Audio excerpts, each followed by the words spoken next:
Alright, thank you for joining me today. My name is still Amos, and here I am in this magnificent place. I am in the mayor's parlor, and this is the mayor of Merton, Councillor Marsie Skeete.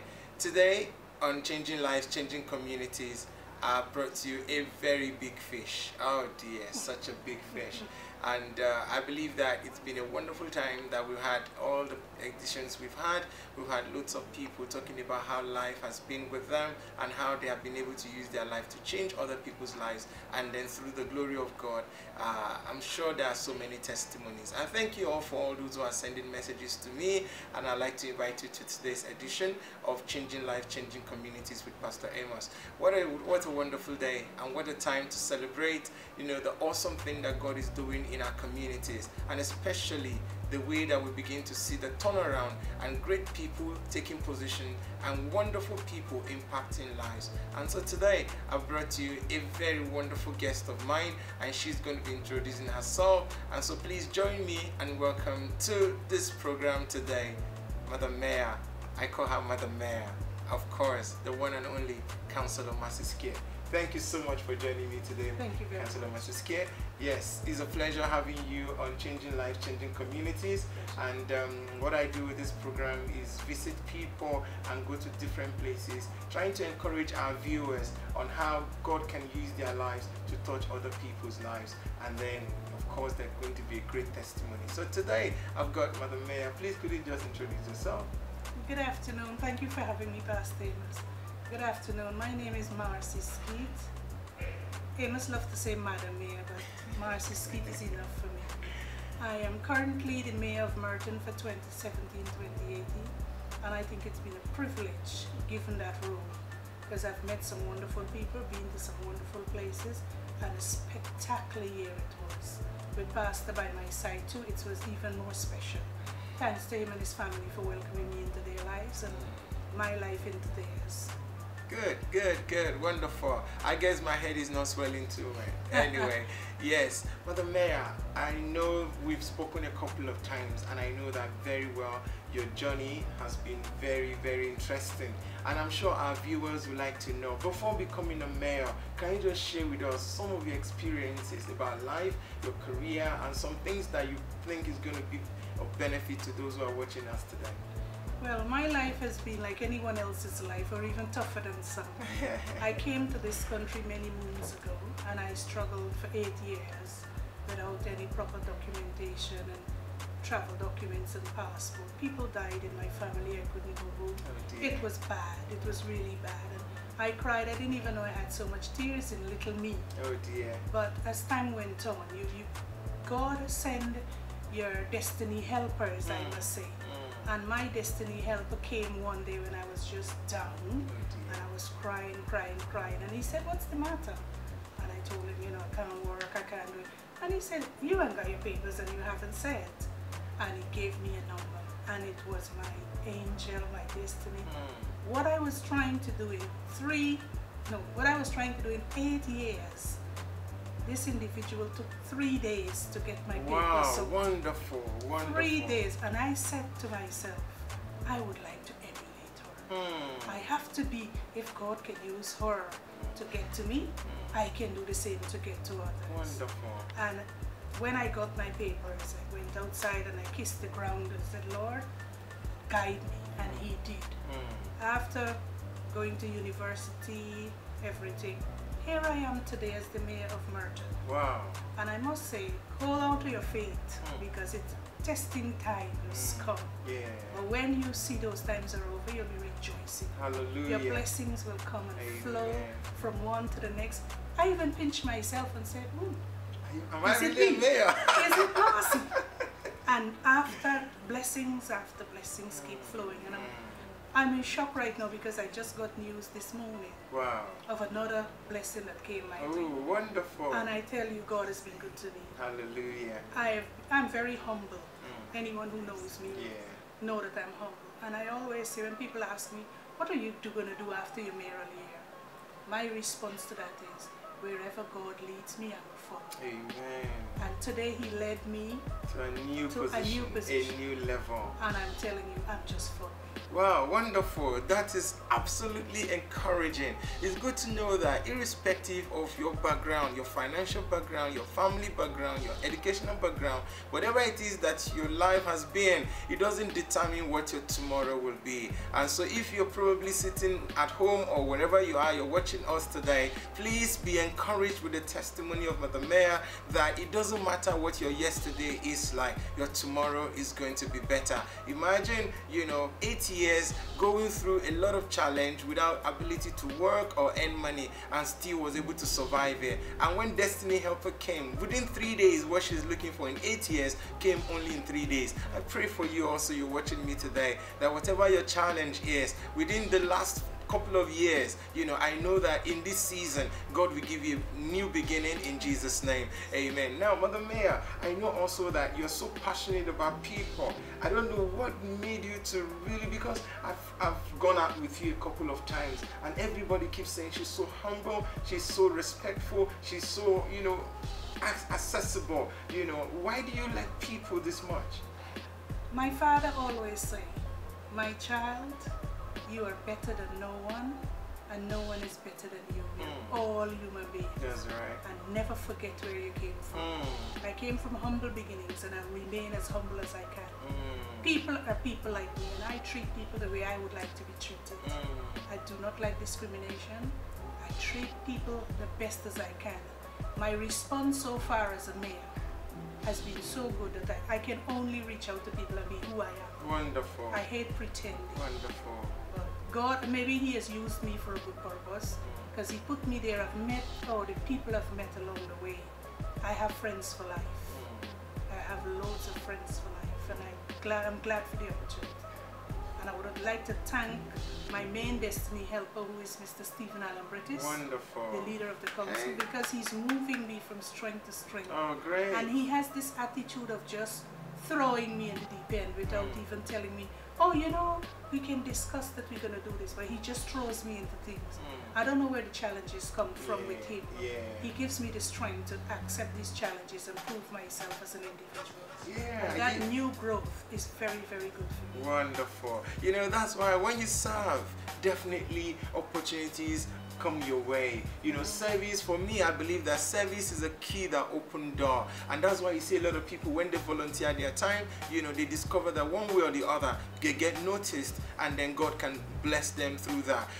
Going forward, I know that for you, you've worked in different places, and one of the things I know that you're also passionate about is young people, and then especially with what is happening in our city today, the city of London, and mostly in different parts of UK, the issue of gang, knife crime, and some of these challenges. As someone who has worked in the prison, you've been able to reach out a lot of things. You've seen so many things. What will you say to parents out there whose children are on the street and some of them are afraid of what is happening? What advice will you give to such a parent?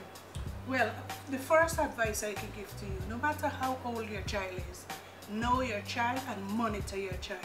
Once they're under your roof, they're in your care, and you have to monitor whatever they do. My daughter is 25 and I still monitor her movements. Wonderful. Because if you don't know what your child is doing, anything can happen, and anyone can come and say to you, well, your child did this. You can't say you don't know about it, or you know about it. So monitor your children. Number two, I ask fathers absent in the home or otherwise, please stay in touch with mostly our young men. They need their fathers. Fathers, even if you're far away, write them a letter, communicate with them. It's very important to have father figures in homes, and our young men mostly need their fathers to emulate them. I would always say to mothers also, you are doing a good job as a single parent, because many of us, I'm a single parent myself, and I can say that I've done well. Wow, wonderful. But I will applaud you for doing even more, because it's not easy out there. If you think losing your child on the streets in a gang is bad, try getting him murdered or anything, and then you'll see how painful that is. Oh no. So we need to refrain from the gangs, educate our children, no matter how hard we have to work, 3 or 4 jobs. Try and give them the best education they can. They will not depart from it at the end of it all. Teach them the way they should grow. And when they grow old, they will depart. That's absolutely correct. According to the scripture, it says, train your child in the way that he will go. When he or she grows up, he won't depart from it. And now coming to the children themselves, the young people, you know, we see a lot of habits, you know, today. We see a lot of the way things are done amongst us. Maybe because we were brought up differently. Where I'm brought up from, you know, there's a lot of communal spirit where, you know, if your child does wrong, somebody else can discipline your child even without you going to your parents. So what will you say to all these young people on our streets, and especially come from the background of having to teach a lot of young people in the prisons? What will you say to the young people who are out there, who are still trying to get their grip on life and going through a lot of challenges? I will say to them, I know the feeling of being burdened with your teenage years. You know, a lot of us say, oh, it's teenager, the hormones and all of that. I've been through it. We all have been through it as adults. But I can say to them, prison is not easy. The knife is not the problem. It won't solve the problem. Guns won't solve the problem. Keep focus. And we have to be our brothers and sisters keepers. Right. Because if even the parents, when I grew up, I was even afraid to even say boo to my neighbor, because if they give me a good smacking, I have to take it from them and don't even go home and say something. But now these days, the laws of the land protects children, so they have a vast amount of experience against you. But what I would say to young people, try and get yourself, form your own groups, not gangs. I didn't say gangs, I said groups. Find some meaningful work to engage your time. Forget about all this electronics. It's good and then it's bad. Don't go in a gang with the drugs and weed and guns. It doesn't pay. Because all that will happen, you will live fast, you're going to die young, and you will make a handsome corpse. And we don't want our young people who are the future mayors, presidents, nurses, doctors. We don't want you in an early grave. We need you. We have purposes for you. And I'm going to be going around to schools and other community engagement groups and try and prevent them from going to prison, much less going into a gang, much less going into a grave. Yeah, that's so true. You know, we need to help our young people. I should just say to our young people, please stay out of gangs, stay out of, you know, criminality and things that will jeopardize your tomorrow, because your parents give back to you to become useful to yourself and to the community. So please let us help ourselves. And parents, like she said, let's be there for our children. Let's support them, let's encourage them, let's teach them the proper things to do, and you know, and I'm sure it's going to be well with them. I've seen the way you have been able to train up your own daughter. Every time I see Arexa, such a wonderful young lady, and you know, and also your grandmother, you know, could you just share with us some of the secret of, you know, bringing up your own child, you know, to become very humble, very helpful, very committed? I know she follows you everywhere as your consult, and you know, what will you say to parents on how to encourage their young children, you know, and support their career? Okay. All of us need our children to be doctors and lawyers and scholastic people. But not all of them have that gift. Whatever your child chooses, help them with that direction. We all cannot be doctors. Because we won't have any teachers and mechanics and all that. Wherever your child shows focus, follow that focus with them. Encourage them to follow that. Do not tell your child what to do in terms of academics. Ask them what they want. And that's what I did, and I tried that with my daughter, and I think it was successful. Also, although we are British, we are still Guyanese. My house is Guyanese. And Guyanese, as soon as you get into my door, it's a Guyanese house. Because my grandson has to follow the rules. He's 3. He has his chores. You need to feed the fish. You need to water the plants. Interesting. You need At to 3 get years things. old. Of course. You start him young. You can get him to help you empty the washing machine. Things like that. Give him responsibility from young.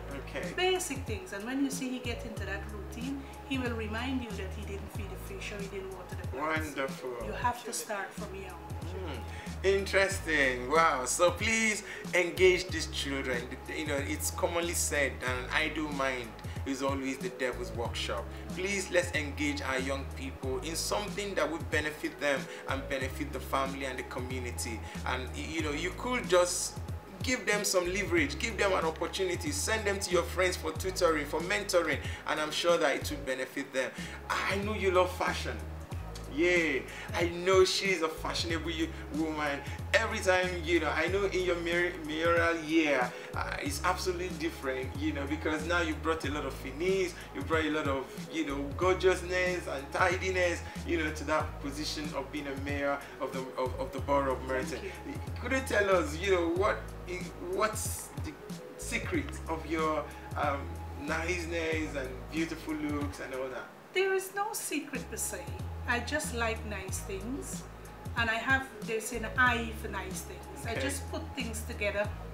Maybe that's my gift. I just put it together nicely without even thinking about it. Sometimes I just put things on and it matches or it looks good. So there's really no secret to it actually. I just put things on that I have.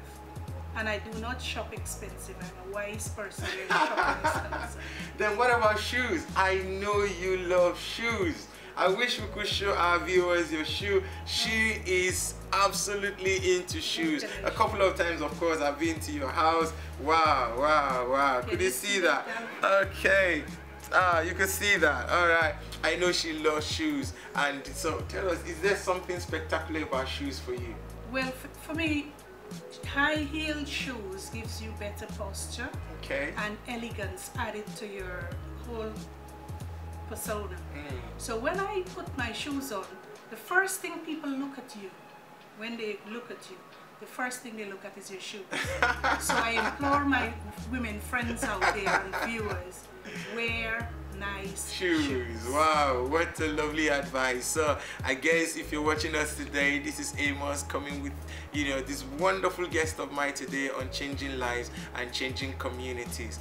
Madam Mayor, I know you have brought tremendous change because I've gone out with you a couple of times. I remember the day we went to Wimbledon and there's this lady who took you around and to the town. A lot of people say beautiful things about you, and even Madam, I think the Lady Wimbledon, yeah, and a lot of other people. You know, can you tell us some of the projects that you have done as a mayor this year that you probably will remember and relish when you leave the office?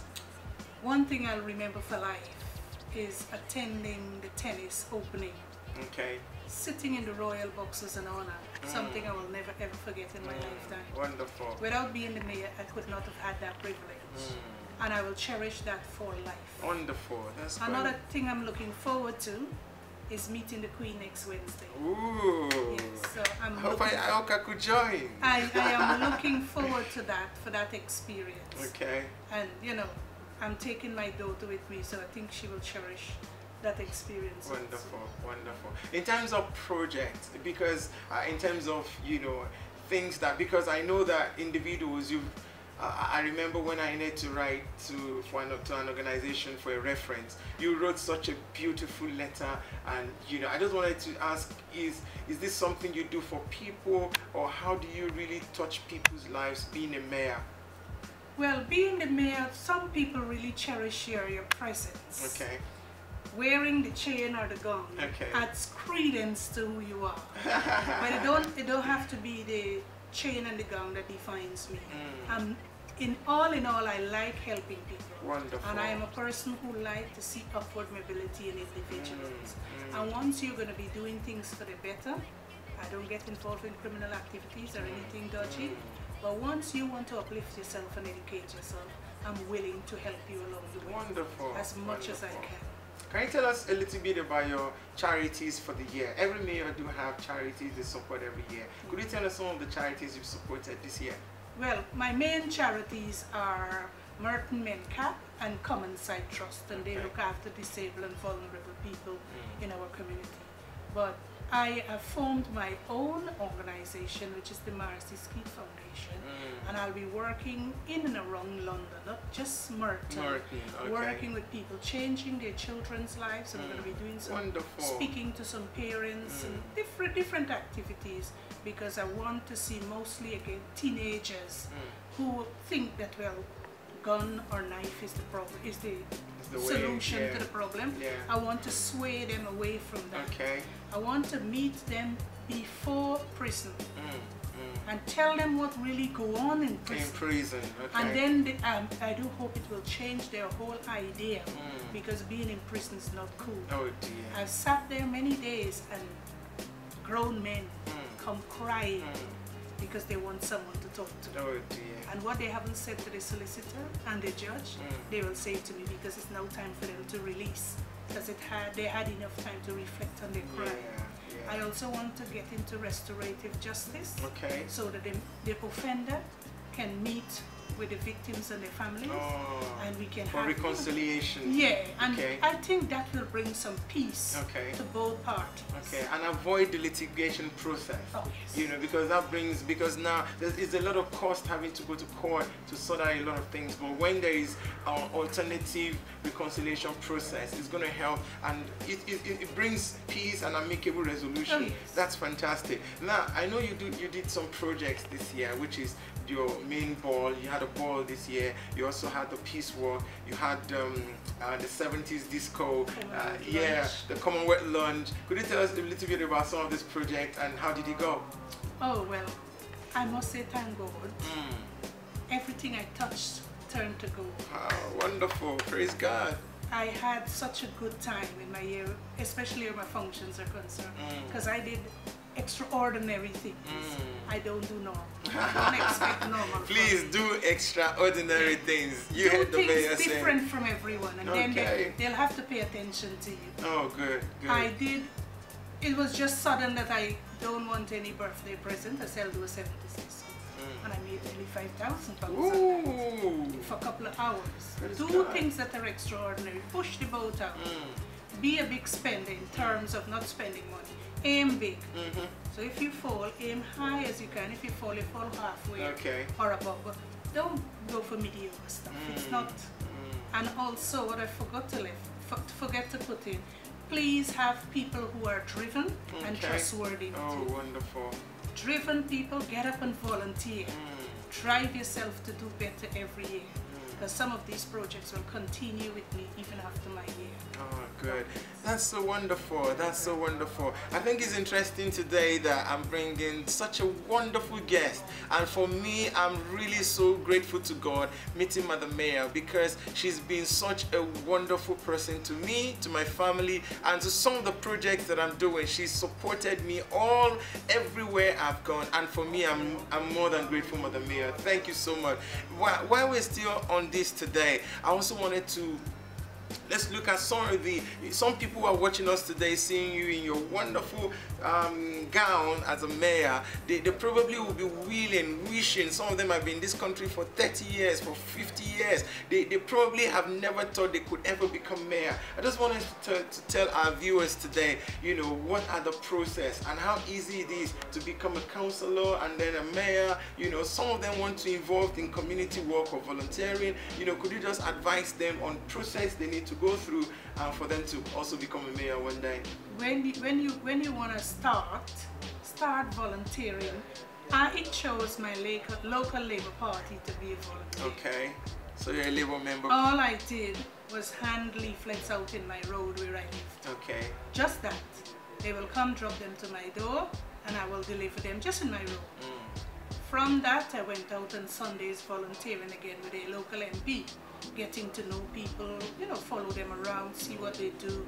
I said, okay, I can do that. Then one day I was approached by a councillor and she said, oh, you can be a councillor. I said, me? What do they do? I don't even know what councillors are. I'm just coming to help.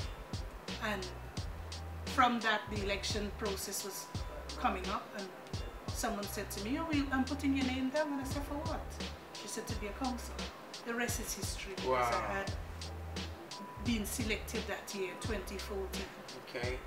Doing my work, well, I'm just being me with my humble self. Then I was approached by the leader. I was on holiday and he said, oh, how would you like to be the mayor? I said, mayor of where? And he said, mayor of Merton. I said, me? And I went, oh, no. But it just goes to show the way you carry yourself, the way you speak to people, the way you approach people, responding to people. He chose me as the mayor, and I know he didn't regret it because he's just making steps and steps. So if you start volunteering in a party of your choice, when you become a councillor, you have a possibility of becoming mayor. It's just simple as that. You don't have to have no qualifications or anything. Just be community spirited and willing to speak to people. When God decides to shine his light on you, it doesn't matter who says no, God will always bring you out. So if you're watching us today on Changing Lives, Changing Communities, you can begin to see that there's nothing that you set your mind to that you cannot achieve. If she became a councillor in 2014 and this is 2018, 4 years down the line, and she's already a mayor in the borough of Merton, that tells you that it is not about time.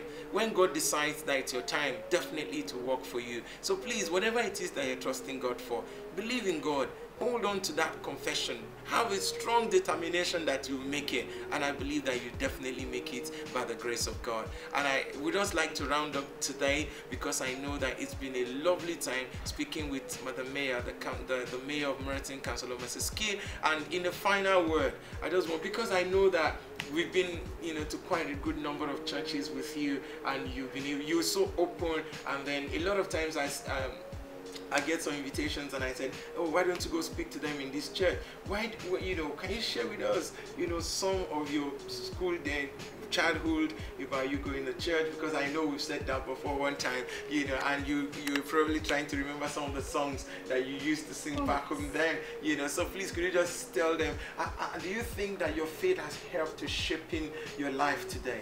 Oh, yes. I'm a baptized Methodist, not this Pentecostal church. I came to UK and I went to a Pentecostal church, and it swayed my mind from churches in a negative way. But I still go to church. I'm still looking for a church where I can settle. The thing for me is that I cannot go to church and spend all day in church. I'm finding that difficult because for me, when I go to church as a youngster, we spend 2 hours in church. You have your Sunday school for the first 3/4 of an hour, and an hour and a quarter you have your normal church, then you go home. But I find it difficult sitting in a church for all day. And I say to parents too, I know you want to be a Christian and you want to do the right thing and all of that, but think of the impact that will have on your child. The child cannot sit in church all day. Because I've seen it again, I will say. You have the children in church all day. Tomorrow is Monday, it's going to be school day, but you haven't prepared them for school tomorrow. You haven't done that. So when they go to bed, when they get home, it's after 9 or whatever, when church time finishes, they're tired. So maybe homework's not done. You haven't given them any family time because you pray and you're gone. The children are running riots in church. So they need to, parents need to get a handle on that. Because these are the feedback I got from prisoners. They're church faring, church going people, but they were telling me what impact it had on their lives. Because fathers and mothers are busy praying and they're running riot. There are no activities meaningfully to done engage them in the church. So I'm begging parents, I don't mind you go to church and stay all day, but make sure you have some very, very important activities to engage the children, because there is where bad things happen. And what I want to add, finishing off, this world don't have place for anybody who is idle. You have loads of opportunities. If you try one thing and it doesn't work, go to the next. Failure is the first attempt in trying. It's not that you have to give up, but you have to push until something happens. And when you push and push and push, you'll succeed. Something will definitely give. Wow, I'm telling you from experience. Wow, what a wonderful note to end today's Changing Lives, Changing Communities with Pastor Amos. I am so glad that we could bring you this wonderful edition alongside the worshipful mayor of Merton, Councillor Mrs. Skeete. She's done absolutely well, and in this borough there is nobody that will tell you that they have not witnessed her magnificent presence and her impact in this community. We want to thank you so much, Madam Mayor, for your year. It has been wonderful. I want to thank you for so much that you've done. You brought families together. You've had lots of work and peace work and a lot of engagement that has benefited members of the community. We want to say a big thank you to you, and we hope that your next assignment will be, we look forward to it, you know, and I'd definitely like to be a part of it and see how we can all work to make our community a lot safer, a lot peaceful and prosperous. Thank you so much for joining me today. I am still Pastor Amos Olaniran, bringing you Changing Lives, Changing Community here in the City of Power, in the office of the first citizen of the borough of Merton, Councillor Mrs. Skeete. And please, whatever it is that you trust God for, the Bible says that trust in the Lord with all your strength, with all your heart. Definitely things will work in your favor. Don't give up now. You could see within some few years she had become the mayor of Merton. If you have a dream, please go for it and stay first to your God. And the final advice that she gave to us as parents, especially for those of us who are church people, please let us make sure that we take care of our children when they go to church. Please provide for them. Don't let's leave them to go haywire, jumping all over the place. At the end of the day, what goes around comes around. If we don't take care of them, and this is part of the result that we see in our community today. Thank you for joining me today, and have a lovely time. God bless you. God bless. Bye.